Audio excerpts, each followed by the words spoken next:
श्री गुरु सत्ताय नमः। सभी को प्रणाम। गुरु गीता में भगवान भोलेनाथ गुरु की चेतना में समाये अन्य आध्यात्मिक रहस्यों को उजागर करते हैं। वे भगवती पार्वती से कहते हैं, परम पूज्य गुरुदेव की भावमयी मूर्ति ध्यान का मूल है। गुरुदेव के चरण कमल पूजा का मूल हैं। उनके द्वारा कहे गए वाक्य मूल मंत्र हैं। उनकी कृपा ही मोक्ष का मूल है। गुरुदेव ही आदि और अनादि हैं, वही परम देव हैं। उनसे बढ़कर और कुछ भी नहीं है। ऐसे श्री गुरु को नमन है। सप्त सागर पर्यंत जितने भी तीर्थ, उन सभी के स्नान का फल गुरुदेव के पाद प्रक्षालन के जल बिंदुओं का 1000वां हिस्सा भी नहीं है।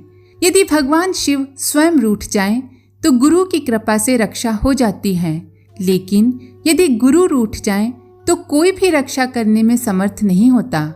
इसीलिए सभी प्रकार से कृपालु सद्गुरु की शरण में ही जाना चाहिए। ब्रह्मा, विष्णु एवं शिव रूप ये जो जगत है, वह गुरु का ही स्वरूप है। गुरुदेव से अधिक और कुछ भी नहीं है। इसीलिए सब तरह से गुरुवर की ही अर्चना करनी चाहिए।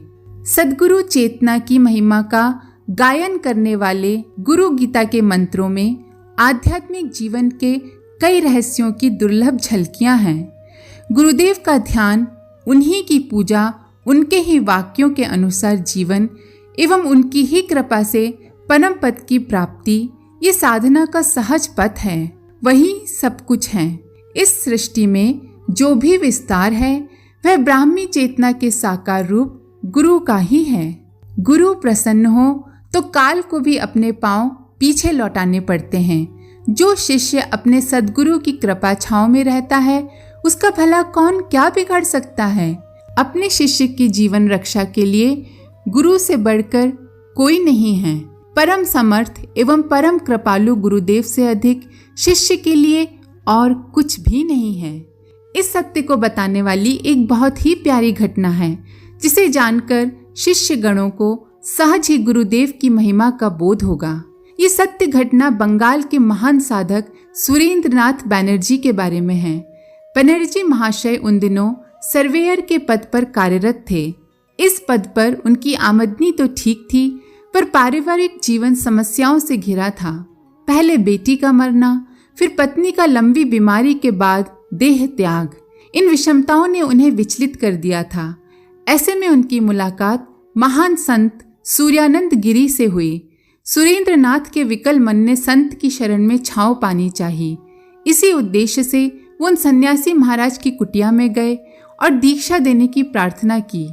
इस प्रार्थना को सुनकर सन्यासी महाराज नाराज हो गए और डपटते हुए बोले, आज तक तुमने सत्कर्म किया है? जो मेरा शिष्य बनना चाहते हो, जाओ पहले सत्कर्म करो।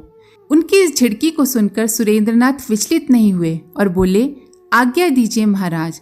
सन्यासी सूर्यानंद गिरी ने कहा, इस संसार में पीड़ित मनुष्यों की संख्या कम नहीं है। जाओ उन पीड़ितों की सेवा करो। जो आज्ञा प्रभु, सुरेंद्रनाथ ने कहा। मैंने संपूर्ण अंतस से आपको अपना गुरु माना है। आपके द्वारा कहा गया प्रत्येक वाक्य मेरे लिए मूल मंत्र है।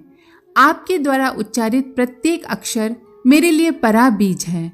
ऐसा कहकर सुरेंद्रनाथ कलकत्ता चले आए और अभावग्रस्त, लाचार, दुखी मनुष्यों की सेवा करने लगे। उन्हें अस्पताल ले जाकर भर्ती करने लगे।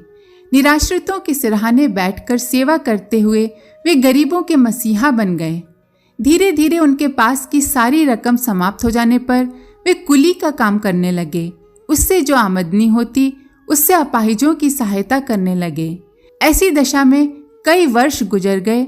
इस बीच उनकी सन्यासी सूर्यानंद गिरी से कोई मुलाकात नहीं हुई। एक दिन जब वे कुली का काम करके जूट मिल से बाहर निकले, तो देखा कि सामने गुरुदेव खड़े हैं। सुरेंद्रनाथ के प्रणाम करते ही गुरुदेव ने उनसे कहा, सुरेंद्र, तुम्हारी परीक्षा समाप्त हो गई, अब मेरे साथ चलो। इस आदेश को शिरोधार्य करके वे चुपचाप अपने गुरु के पीछे पीछे चल पड़े। उनके गुरु उन्हें बंगाल, असम पार कराते हुए बर्मा के जंगलों में ले गए। यहीं से उनकी साधना का क्रम शुरू हुआ। गुरु कृपा से सुरेंद्रनाथ बैनर्जी महान सिद्ध संत महानंद गिरी के नाम से प्रसिद्ध हुए। परवर्ती काल में जब कोई उनसे साधना का रहस्य जानना चाहता तो वे एक ही बात कहते, मंत्रम मूलम गुरोर्वाक्यम। गुरु वाक्य मूल मंत्र है, इसकी साधना से सब कुछ स्वयं ही हो जाता है। सचमुच गुरु की महिमा अनंत और अपार है। आज के लिए इतना ही। आप सभी का धन्यवाद। ओम शांति। हमारे YouTube चैनल को सब्सक्राइब करें और बेल आइकन को दबाकर ऑल पर क्लिक करें ताकि नोटिफिकेशंस आपको मिलती रहें।